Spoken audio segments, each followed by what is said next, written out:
बेले जड़ चेतन को भिड़ी थाए मनुष्यटा जड़ नुहे आम भीतर प्राणटा चलीगला कौन हवा जड़ आमको मुर्दार कहती ना जड़ आपन जानी आमको किए चेतन करे आत्मा टिके भीतर को जाऊ आत्मा किंतु आम समस्ते स्वार्थपर ए मनुष्य जातिटा स्वार्थपर आमे खाऊचे का पे खाऊचे शरीर पर दिने न खाइले आम देह कौन हो जाऊँ आमको जी चालबुल करौची ता ना कौन आत्मा ए आत्माटा आम देह को चलीगला पर आम नाटा बदली जे कौन हो मुर्दार शव आपण आमको ए मुर्दार पर्ची नहीं जाता आउ रवीन्द्र ना बोली कहे मुर्दार मो नाटा बदली जीव मुर्दार कहा जो आम ना बदली जाए कहा जो आम परिचय बदली जाए ना आत्मा आपण थरे केबे बा माने भाबिचंती बापा मैंने थरे केले भाबिचंती मु तो खाई दउचे बेस मजा करके मन इच्छा मते जे बंचे की रखी ताकू कोन खाया को देई सेई कथा परीक्षित पचार लागे कले मनुष्य दिने हेले भाबेनी खाली निज शरीर कथा भाबे किंतु से शरीरटा को जे चल प्रचल करूची ता ना होची आत्मा ईश्वर अंश जीव विनाशी श्री राम जय राम जय जय राम चेतना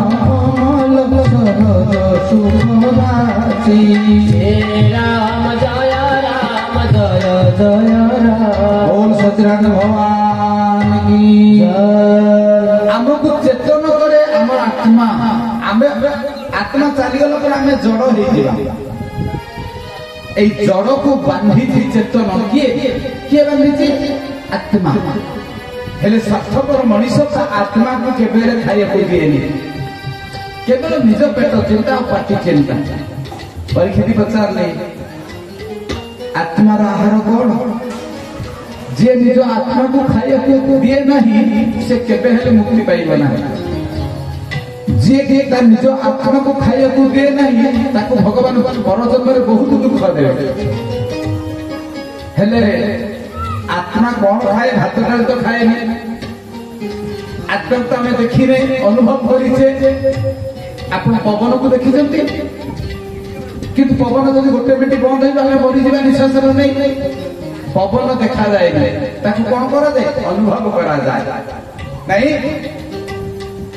आपण मल्लिक फूल फुटले बासना हुए से बासना टाक देखी किए बासना को देखी बासना को अनुभव करा जाए आम गाँव जे सरपंच ताकर क्षमता अच्छी क्षमता को किए देखी कि क्षमता को अनुभव करा जाए चीनी खाइले कौन लगे मिठा मु कभी मिठाटा केबीजी आउ तापरे कौन अच्छी कहे मिठा को वर्णना कर गोटे वाक्य को पुओ अच्छी मिठा को वर्णना कर गोटे वाक्य मिठा अनुभव करा जाए मिठा को कही हुए ठीक सेमती आत्मा को देखी हुए अनुभव करा जाए चीनी मिठा फूलर बासना शासकर क्षमता प्रवाहित होता पवन परी से केवल अनुभव हुए आत्मा कौन खाए सत्संग सद्ग्रंथ अध्ययन जो मैंने सत्संग करती आत्मार आहार होती सत्संग सत्संगति दुर्लभ संसारा श्री राम जय राम जय जय राम निमिष दंड भरी तोइलारा श्री राम जय जय राम बोल सत्यनारायण भगवान की काली आज पर्यंत माँ मैंने बापा मैंने समस्ते खाया क्या आत्मा आज मोटू सीना शुणिले किंतु या पूर्व आप न जानिकी आत्मा को खाया दौरान जो सत्संग करा जाए যদি পারায়ণ প্রবচন করা যায়, যদি সংকীর্তন করা যায়, ভাইମାନେ আଜି সন্ধ্যাବେଳେ সংকীর্তন କରୁଥିଲେ, ସୁନ୍ଦର ସଂକୀର୍ତ୍ତନ। এই কীর্তন, ভজন, জଣାଣ, ସଦ୍ଗ୍ରନ୍ଥ ଅଧ୍ୟୟନ, ପ୍ରବଚନ ଶ୍ରବଣ, ଇଏ ହଉଛି ଦେହର ଆହାର ନୁହେଁ, କାର ଆତ୍ମାହାର। ଆପଣ ଆଜି କେତେ ପୁଣ୍ୟ ଅର୍ଜନ କରୁଛନ୍ତି। ପ୍ରଭୁ ସ୍ୱପ୍ନେଶ୍ୱର ଭଗବାନଙ୍କ ମନ୍ଦିରରେ ଆତ୍ମାକୁ ହୋଇ ଚାଲିଛନ୍ତି, ଆଉ ଆପଣ ଆତ୍ମା ପାଖରେ ଋଣୀ ନୁହନ୍ତି। ଶରୀର ଖାଏ ଖାଦ୍ୟ, ଆତ୍ମା ଖାଏ ସତ୍ସଙ୍ଗ। ପରୀକ୍ଷିତଙ୍କର ଉତ୍ତର, ପରୀକ୍ଷିତଙ୍କର ପ୍ରଶ୍ନରେ ସୁଖଦେବ କହିଲା ଆତ୍ମାର ଆହାର ହେଉଛି ସତ୍ସଙ୍ଗ। ଏବଂ ଜଡ଼ ତାହେଲେ କିଏ? ଆମ ଦେହଟା ଜଡ଼, ଆମକୁ ଭିଡ଼ିଛି କିଏ? ଚେତନ ଆତ୍ମା। ଏ ସାରା ଜଗତଟା ଜଡ଼। ବେଳେ ବେଳେ ଜଡ଼ ଚେତନକୁ ଟାଣିକି ଆଣେ। ସିଏ କିଏ? ନା ବିଦୁର ମହାରାଜ। ଭାଗବତରେ ଏକ ଚରିତ୍ର ବିଦୁର। ଏ ବିଦୁର ଭଗବାନଙ୍କୁ ବିଦୁର ଡାକି ରଖିଲେ। ବିଦୁର ତାଙ୍କ ଦୁଆରକୁ, ଭଗବାନ ତାଙ୍କ ଦୁଆରକୁ ଆସିଥିଲେ। କାହିଁକି? କାରଣ ସେ ଅକର୍ମ କରୁଥିଲେ। ଯିଏ କର୍ମ କରେ ଭଗବାନ ତା ଦୁଆରକୁ ଯାଆନ୍ତିନି। ଯିଏ ଅକର୍ମ କରେ ଭଗବାନ ତା ଦୁଆରକୁ ଯାଆନ୍ତି। ଭାଗବତର ଉଲ୍ଟା କଥା ଆଜି କହିବି। ଅକର୍ମେ ବାସୁଦେବ ପ୍ରୀତି, কর্ম করিলে জয় শান্তি। গোবিন্দ গোবিন্দ গোবিন্দ পদ গণতি মনুষ্য দেহে দিব্য জ্ঞান দেখি সন্তোষ ভগবান। গোবিন্দ গোবিন্দ গোবিন্দ পদ গণতি সর্ব শরীর মধ্যে সার দুর্লভনর কোলে বর। গোবিন্দ গোবিন্দ গোবিন্দ পদ গণতে এ যে মনুষ্য কোলে বর নরকনিষ্ঠা গোবিন্দ গোবিন্দ গোবিন্দ পদ গণতে শাস্ত্র ভাগবত অভ্যাস করু গোবিন্দ গোবিন্দ গোবিন্দ পদ গণতে ভগবান কি অকর্মে বাসুদেব প্রীতি কর্ম করিলে ক্ষয় জানতি। পরীক্ষিত কহিলে গুরুদেব আপন তো আজ বড় উল্টা কথা কহিলে। বিদুর কর্ম করুଥିଲେ। হ্যাঁ খালি বিদুর নহে রাজন, এ পৃথিবীরে যে অকর্ম করিব ভগবানଙ୍କର ସେ ଗେହ୍ଲା ପୁଅ ହବ। ଭଗବାନଙ୍କର ପ୍ରିୟ ହବାକୁ ହେଲେ ଆମକୁ ଅକର୍ମ କରିବାକୁ ପଡିବ। ରାଜନ ଆଗେ ଆପଣ ବୁଝନ୍ତୁ ଅକର୍ମ କାହାକୁ କହନ୍ତି। କର୍ମ ତିନି ଭାଗରେ ବିଭକ୍ତ। କର୍ମ, ଅକର୍ମ, ବିକର୍ମ। ମନୁଷ୍ୟ ଭିତରେ କୋଉ ଜ୍ଞାନ ଦେଖିଲେ ଭଗବାନ ଖୁସି ହୁଅନ୍ତି? ମନୁଷ୍ୟ ଦେହେ ଦିବ୍ୟ ଜ୍ଞାନ ଦେଖି ସନ୍ତୋଷ ଭଗବାନ। BA pass, MA pass, law pass, PhD, doctorate, Bharat Ratna, Padma Bhushan, ଏ ଜ୍ଞାନ ନୁହେଁ। ଇଏ ପେଟ ପୋଷିବା ବିଦ୍ୟା, ଏ ପେଟ ପୋଷିବା ଜ୍ଞାନ। କିନ୍ତୁ ଭଗବାନଙ୍କୁ ପୋଷଣ କରିବାର ଜ୍ଞାନ କିଏ? ଭଗବାନ ଖୁସି ହୁଅନ୍ତି କୋଉ ଜ୍ଞାନରେ? ନା ଦିବ୍ୟ ଜ୍ଞାନରେ। ଦିବ୍ୟ ଜ୍ଞାନ ପୁଣି କାହାକୁ କହନ୍ତି? ଅକର୍ମକୁ ଦିବ୍ୟ ଜ୍ଞାନ କହନ୍ତି। ଅକର୍ମ କିଏ? କର୍ମ କିଏ? ବିକର୍ମ କିଏ? ଚାଲନ୍ତୁ ଯିବା ତିନି ଜଣଙ୍କର ସଂଜ୍ଞା ସ୍ୱରୂପ ବୁଝିବା। କର୍ମ କାହାକୁ କହନ୍ତି? କର୍ମ କାହାକୁ କହନ୍ତି? ବଞ୍ଚି ରହିବା ପାଇଁ ମଣିଷ ଯାହା କରେ ତାକୁ କର୍ମ କହନ୍ତି। ସକାଳୁ ଉଠିବା, ନିତ୍ୟକର୍ମ ସାରିବା,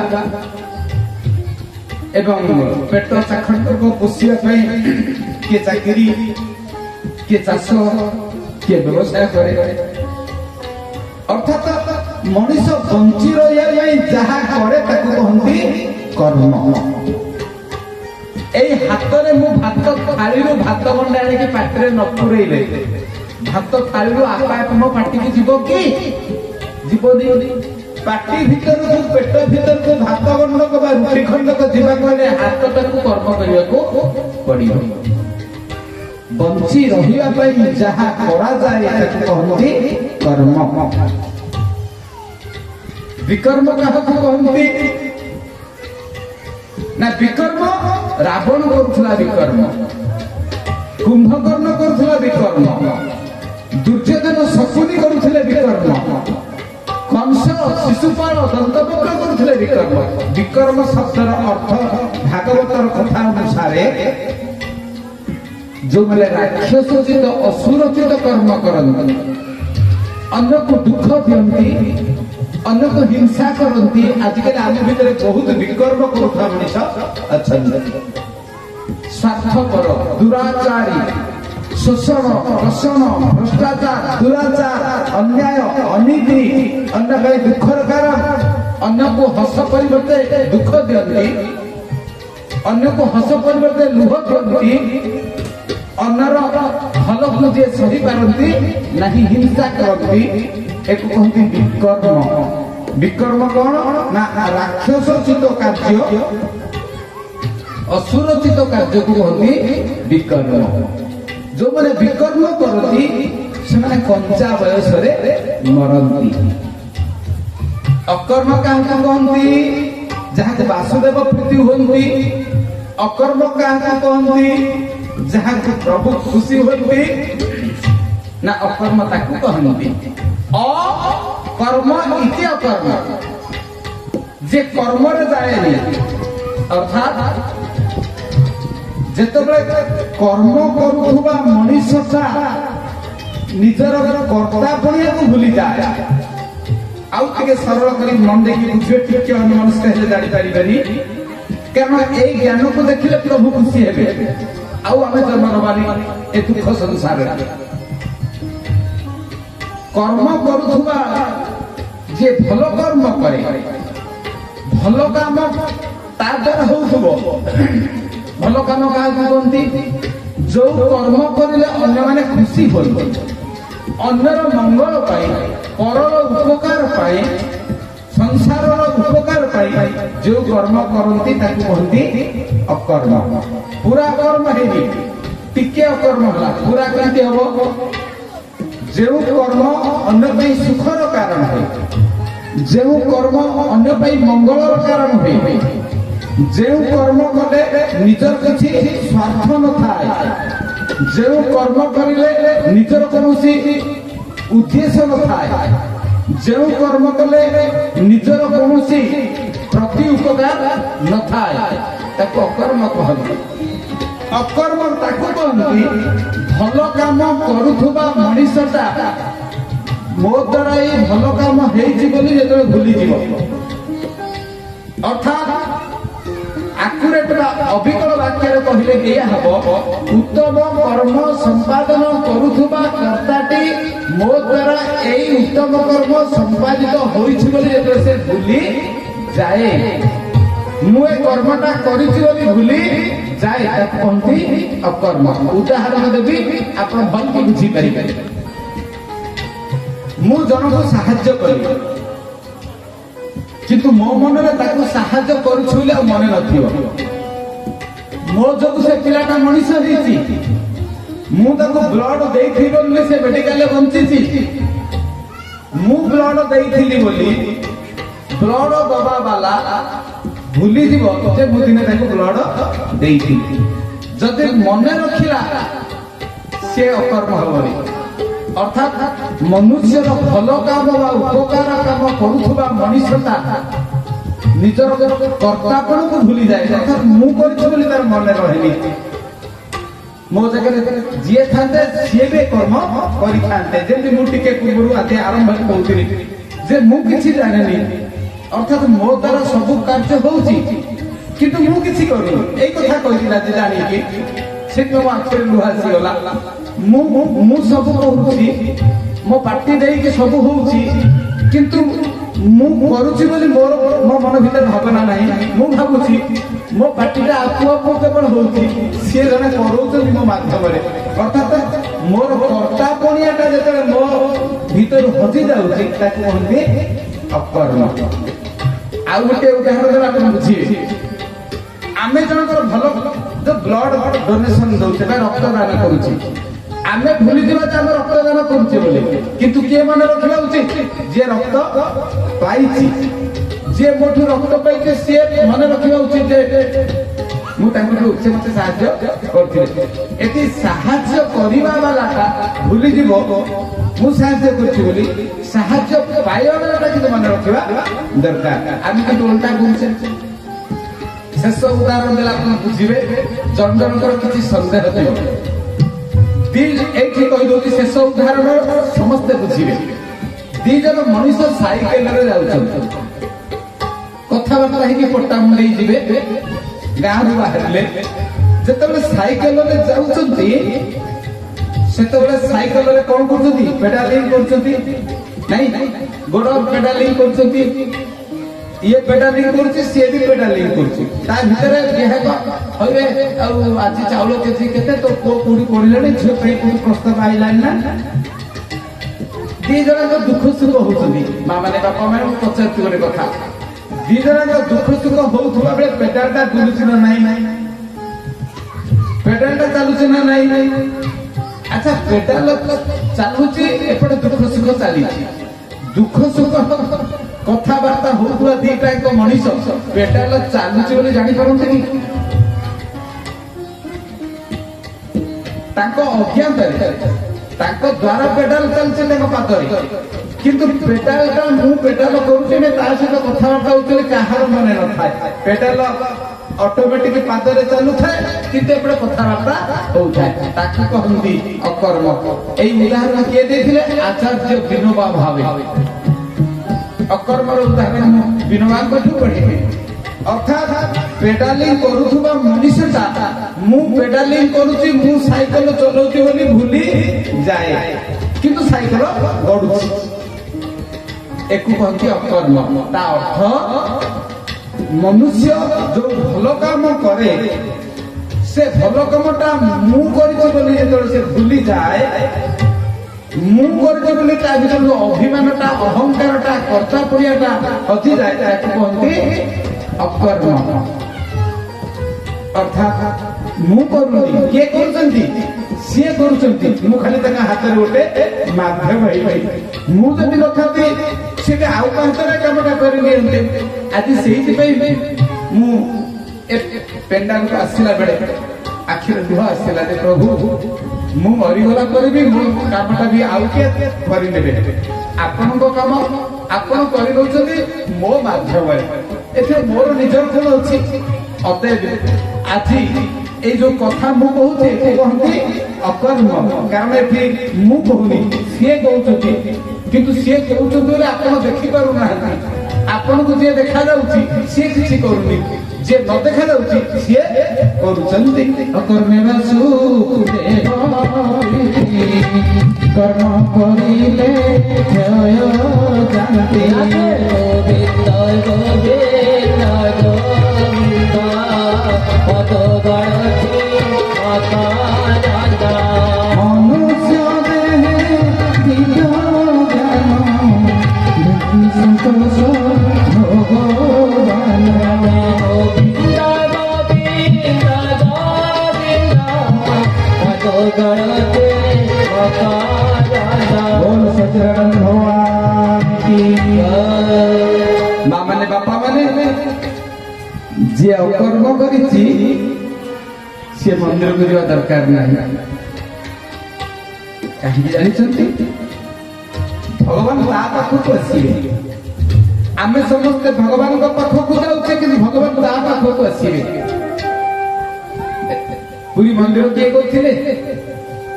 ମୁଁ ଆଉ ଗୋଟେ ଉଦାହରଣ ଦେବି ଅକର୍ମର। ପୁରୀ ମନ୍ଦିର କିଏ କରିଥିଲେ? ରାଜା ଇନ୍ଦ୍ରଦେବ। स्त्री को ना रानी गुंडीचा एटा बड़ मंदिरटे तैयारी करले ब्रह्मा द्वारा प्रतिष्ठा करागला मंदिर जो दिन मंदिर प्रतिष्ठा सरीला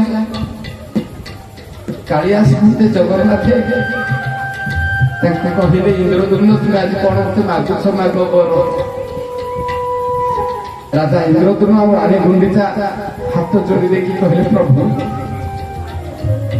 मते वर देवे तो हाँ मो वंश बुड़े दिखती प्रभु यही बर मागुची यही बर